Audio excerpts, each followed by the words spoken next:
غصہ آ رہا ہے غصے کو پی جاؤ، غصہ آ رہا ہے غصے کو پی جاؤ۔ اللہ اکبر، کتنے واقعات جی، کتنے حادثات ہمارے محلے میں ایک غصے کو لے کر کے کتنے لڑائی جھگڑے ہوتے۔ اللہ والکاظمین الغیظ، غصہ آ رہا ہے غصے کو پی جاؤ۔ اسی لیے بولا جذبات سے تعلق رکھنے والی باتیں ہیں یہ، غصے کو قابو کرنا۔ اللہ کے نبی نے کیا کہا؟ پہلوان وہ نہیں جو کسی کو پہچانتا، پہلوان وہ ہے جو اپنے غصے کو قابو کرے۔ غصے کو قابو کرو، حکمت، دانائی، علم کی روشنی میں فیصلے کرو، غصے کو پینے کی صفت پیدا کرو، جذباتیت کی روح میں ہرگز نہ بہو۔ یہ بہت عظیم صفت ہے۔ جو آدمی اپنے غصے کو قابو کر لیا کہیں بھی کامیاب ہو سکتا ہے، فتنوں سے بچ سکتا ہے، جھگڑوں سے بچ سکتا ہے، ظلم سے بچ سکتا ہے، ساری چیزوں سے اپنے آپ کو بچا سکتا ہے۔ شرط کیا ہے اس کو قابو کرنا؟ غصے کو۔ کتنے لوگ یہ شکایت کرتے ہیں میں سب کچھ قابو کر لیتا ہوں، غصے کو قابو نہیں کرتا، بڑے جوش سے بولتے ہیں، ہوش سے بولتے ہیں۔ غلط ہے سب، اسلامی تعلیمات کی خلاف ورزیاں ہیں سب۔ تمہارا غصہ بچا ہے، احادیث میں بتایا گیا غصے کرنے والوں کے اقسام۔ بعض لوگ ہوتے ہیں جنہیں جلد غصہ آتا ہے جلد چلا جاتا ہے، بعض ہوتے ہیں تاخیر سے غصہ آتا ہے تاخیر سے چلا جاتا ہے، بعض ہوتے ہیں جلد غصہ آتا ہے تاخیر سے جاتا ہے، بعض ہوتے ہیں تاخیر سے غصہ آتا ہے تاخیر۔ مسلم کی حدیث ہے، اللہ کے نبی نے غصے کی کیفیت بتائی کہ بندوں کو یہ غصے کی کیفیت آتی ہے، ہمیں چاہیے کہ اس غصے کو قابو میں رکھیں۔ اللہ کے نبی نے کہا بہترین آدمی وہ ہے جسے غصہ بہت تاخیر سے آتا ہے بہت جلد چلا جاتا ہے، اور اس آدمی کے بارے میں اللہ کے نبی نے کہا سب سے برا آدمی وہ ہے جسے جلد غصہ آتا ہے بہت تاخیر سے جاتا ہے۔ تو لہذا یہ غصہ بہت بھیانک چیز ہے، ہمارے درمیان دراڑیں، فتنے، فساد سب پیدا کر دے گا۔ اللہ ہماری حفاظت فرما دے۔ غصہ یہ جذباتیت والا تھا۔ یہ ہو گئے دو تین کام بولا تھا جذبات۔ ایک اچھے ہو کے ملے وہ اللہ کی راہ میں خرچ کرنا، نمبر دو غصے کو پی جانا، نمبر تین والعافین عن الناس، لوگوں سے عافیت والا ماحول بنانا، رحم و کرم والا ماحول پیدا کرنا۔ ایسے نہیں کہ فلاں آدمی میرے پاس کام کر رہا ہے جھڑک رہا ہوں، گالی دے رہا ہوں، کٹ کے مار رہا ہوں، نہ جانے کیا کیا کر دیتا ہوں۔ اللہ کتنے ایسے کیا عفو درگزر کا ماحول ہمارے پاس ہے، اور جو کام کرتا ہے وہ بغاوتیں کرتا ہے اپنے مالک کی۔ اللہ اکبر، یہ پورا سسٹم ہمارا بدل گیا۔ والعافین عن الناس، لوگوں سے عفو درگزر والا، عافیت والا ماحول بنا۔ یہ تین باتیں ہیں جس کا تعلق آدمی کے جذبات سے ہے۔ اس کے بعد رب العالمین نے کہا واللہ یحب المحسنین، جو بندے احسان کرنے والے ہوتے ہیں رب العالمین انہیں پسند کرتا ہے۔ اللہ ہمیں اپنے محبوب بندے میں شامل فرما دے، آمین۔ اس کے ساتھ پانچویں جو بات ہے، پہلی بات سود، دوسری بات آگ سے بچ کر اطاعت، تیسری بات مغفرت اور جنت حاصل کرنا، چوتھی بات اچھے ہو برے ہو سب میں جو ہے اللہ کی راہ میں خرچ کرنا، غصے کو پی جانا، عافیت والا ماحول بنانا۔ پانچویں جو بات ہے الذین اذا فعلوا فاحشہ، دیکھو یہ بہت نکتے کی بات ہے۔ انسان ہے جذبات میں بہہ جاتے ہیں، گناہ ہو جاتے ہیں، کسی سے ایسی بات ہو جاتی ہے جو فحش باتیں ہوتی ہیں۔ دیکھو اللہ نے کیا کہا، یہ بندے جب فحش باتیں ہو جاتی ہیں، ناشائستہ باتیں زبان سے نکل جاتی ہیں، ایسے نہیں کہ وہی بات کو مدعا بنا کر کے بار بار بحث و مباحثہ کرتے رہے، ہنسی مذاق کرتے رہے۔ اللہ نے کہا فحش باتیں زبان سے نکل گئی، او ظلموا انفسہم، کبھی گناہ کر کے اپنے نفس پر ظلم کر لیا، بندے کی کیفیت کیا ہوتی ہے؟ ذکروا اللہ فاستغفروا لذنوبہم، فوراً اللہ کو یاد کرتا ہے، توبے میں گر جاتا ہے، استغفار کرنے لگتا ہے۔ یہ عمل بہت ضروری ہے بھائی، بہت ضروری ہمارے نفس اور گناہوں کے تزکیے کے لیے۔ اللہ نے کہا وَمَن یغفر الذنوب الا اللہ، تمہارے گناہ کو کون معاف کرے گا جی اللہ کے علاوہ؟ ہے کوئی معاف کرنے والا؟ صرف رب ہے جو ہمارے گناہوں کو معاف کر سکتا ہے، صرف اس کی طاقت ہے، اس کی قوت ہے ہمارے گناہوں کو معاف کرنا۔ لم یصروا علی ما فعلوا، کوئی غلطی ہو گئی اس پر مت جم جانا، غلطی کو مانو، توبہ کرو، استغفار کرو، ہم یعلمون، تمہیں چاہیے کہ اپنی غلطیوں کو سدھار سکیں۔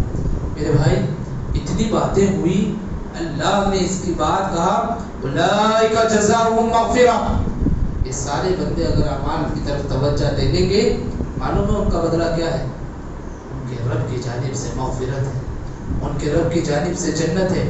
کیسی جنت؟ تجری من تحتها الانہار خالدین فیہا، جن کے نیچے سے نہریں بہہ رہی ہوں گی، نہروں کے اوپر ان کے باغیچے محلات ہوں گے، اور یہ کب تک رہیں گے؟ خالدین فیہا، ہمیشہ ہمیشہ وہاں ہے۔ 20 سال 30 سال 60 سال 100 سال کی زندگی نہیں، ہمیشہ کی زندگی، جہاں نہ بڑھاپا آئے گا، نہ کمزوری آئے گی، نہ لاغری آئے گی، نہ مجبوری آئے گی، نہ بے کسی آئے گی، کچھ نہیں۔ ایسی زندگی جو ملنا ہے، جو چاہنا ہے، جو مرضی ہے، رب سے دعا کرو، سب حاضر۔ اللہ ہم سب کو وہ عظیم نعمتوں سے مالا مال فرمائے۔ اللہ نے کہا وَنِعْمَ أَجْرُ الْعَامِلِينَ، ایسے کام کرنے والوں کے لیے اس سے بہتر اجر کیا ہو سکتا ہے؟ اس سے بہتر اجر کیا ہے؟ لہذا رب العالمین نے یہ باتیں ہمارے لیے کہی ہیں، لہذا ان باتوں پر چلنا، عمل کرنا، زندگی کا حصہ بنانا، یہ ہماری ذمہ داری ہے۔ اللہ نے کہا اگر ان باتوں کی کوئی پابندی کرتا ہے وَلَا تَهِنُوا وَلَا تَحْزَنُوا وَأَنْتُمُ الْأَعْلَوْنَ، نہ غم ہے، نہ دکھ ہے، نہ افسوس ہے، تم بھی سربلند رہو گے اگر تم صحیح ایمان والے ہو۔ کوشش یہ کرو کہ صحیح معنوں میں ہم ایمان والے بنیں۔ اللہ رب العالمین ہمارے ایمان کو تازہ رکھے، اللہ رب العالمین ہمارے ایمان کو تازگی بخشے۔ انشاءاللہ اس ایمان کے بعد موت کے بعد مومنین اور منافقین کی کیفیات کیا ہوتی ہے، انشاءاللہ کل کے درس میں ہم سنیں گے۔ رب العالمین ہمیں کہنے سننے سے زیادہ ایمان والی زندگی میسر فرما دے، مومنانہ زندگی عطا فرما دے، تعلیمات اسلامی پر چلنے کی توفیق نصیب فرما دے، سنتوں پر چلنا ہمارے لیے آسان فرما دے، خرافات بدعات کے دروازے ہمارے لیے مکمل بند فرما دے، آزمائش، مصیبت، مسائل، قرض، یہ سارے مسائل سے رب العالمین ہماری حفاظت فرما دے۔ آمین یا رب العالمین۔